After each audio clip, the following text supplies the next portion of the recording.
Forgive me, Father, for I have sinned. It's 18 hours since my last confession, and I've killed a man. A real human being, not a bird this time.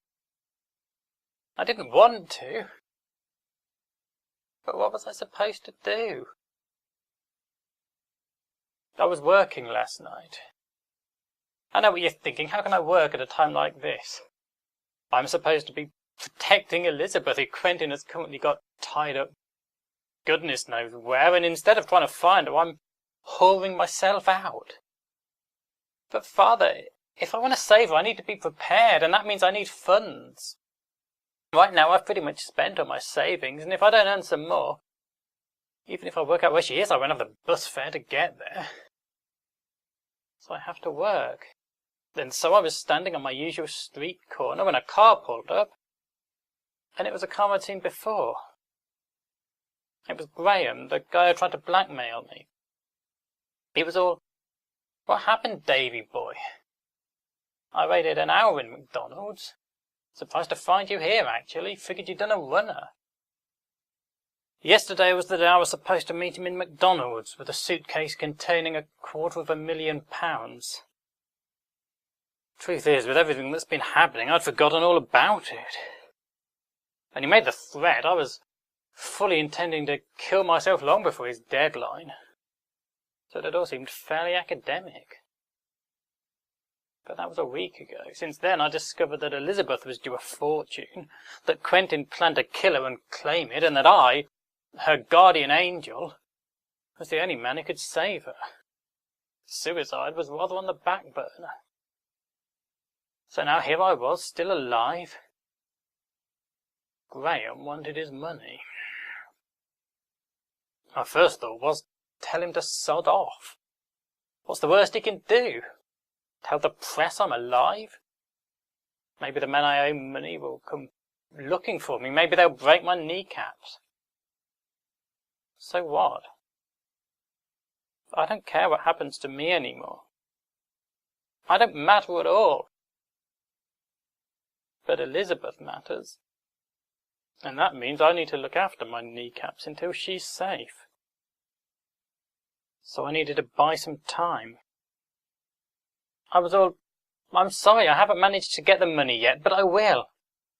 Just give me another couple of weeks. It was all we agreed 1 week. What, you think I'll give you an extension just like that? There'll be interest.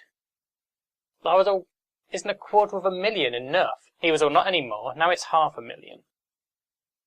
Well, it made no odds to me. I can not give him $500,000 just as easily as I can not give him $250,000.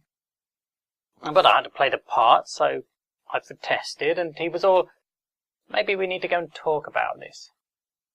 Get in the car. I wasn't keen to give up another night's work, but I knew Graham would go to the press if I didn't cooperate. So I got in the car. We drove out of town in silence. After a few minutes, he pulled into a bit of waste ground up the coast.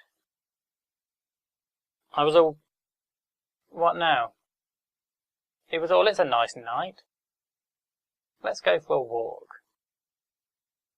I could tell he was up to something, but he wasn't exactly a scary guy, slightly built and hard to take seriously with that ridiculous face. I got out and we strolled away from the car and chatted. He was all, I'll tell you what I'll do. Because I'm such a nice guy, I'll let you off the interest. You can have 2 more weeks and we'll freeze the payment at $250,000. See how nice I am? But we can't just ignore the fact that you've missed the deadline, can we? There's got to be some sort of penalty, or you'll start taking the piss. I was all, what kind of penalty? And suddenly, before I knew what was happening, I was on the floor. My head was killing me, and I could feel the weight of the blood matting my hair. In the darkness, I hadn't seen that he was carrying something behind his back. Turned out it was a bit of lead pipe.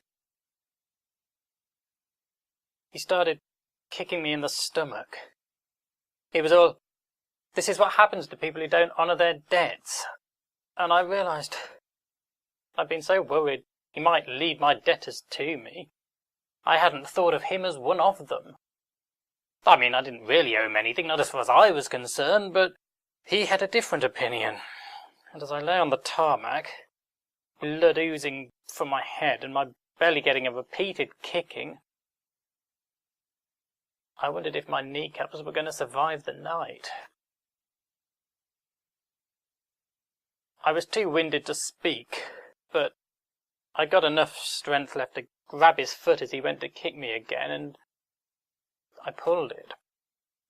He came down on top of me, and I tried to clutch at his throat, but already he'd grabbed my hair and started smashing my head against the ground. Quite apart from the pain, it was disorienting and made it impossible to fight back. I lurched sideways in an effort to escape, and he must not have seen it coming, because he toppled off, and I managed to stagger to my feet. He tried to grab my leg, but I kicked him away and did my best to run, but it was more of a lurch, and I didn't get far before he was after me. I was all, "Why are you doing this?" It was all, "So you don't dare fuck me over again." This whole thing seemed ridiculous. He thought he could bribe me out of some quick cash, and now that hadn't worked, he was adding the threat of further violence to the mix. That suggested a man in desperate circumstances, and I guessed his porno production company wasn't as successful as he'd made out at our last meeting. Whatever, I was in no mood to sympathise with the guy, and I really didn't have time for this crap. I needed to end it. He caught up with me and pushed me to the ground again. I was in a lot of pain and went over easily. He'd still got his bit of lead pipe and tried to hit me with it again. I managed to block him, but that made him angry, and he threw away the pipe and went for me with his bare hands. Now we were having an ordinary fist fight, which, on the face of it, is more evenly matched than one guy hitting another guy on the head with a lead pipe, except I was in no state to fight, because I'd been hit on the head with a lead pipe.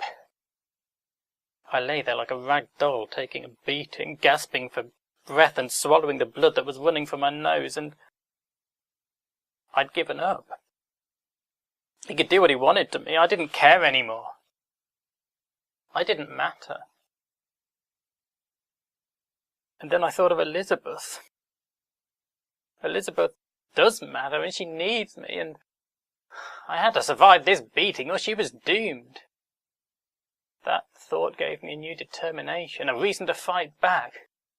And I opened my eyes and paid attention to my surroundings, to the clutter lying around me on this waste ground, to what opportunities it might offer as weaponry.